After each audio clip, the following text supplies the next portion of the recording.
What's going on, guys? This is me Mehdi Shakil and you are watching SSTec tutorial.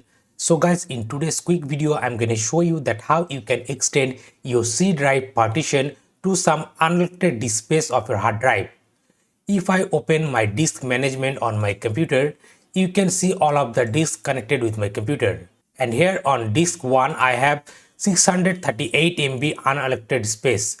But whenever I try to extend that space into a C drive, I cannot do it from the disk management tool. And for this you have to use a third-party tool. To get that tool, open up any of your browser, then search on Google mini partition tool.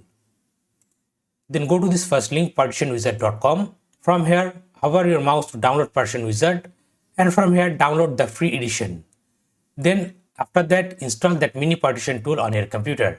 I had already installed that, so I'm not going to install it again. Then after that, click on start and search for mini partition tool wizard and open it. And here you can see the unallocated space. Now I am going to add that space to my C drive. So for this, what I'm going to do, I'm going to right click on my C drive. Then from here, I'm going to click on extend. Then I'm going to select the unallocated partition and slide the slider to the end. Then click on OK.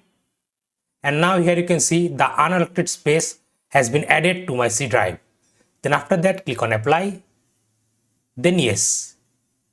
Now it's gonna take a while to complete the changes. Here you can see applied all the pending changes successfully. Now click on OK.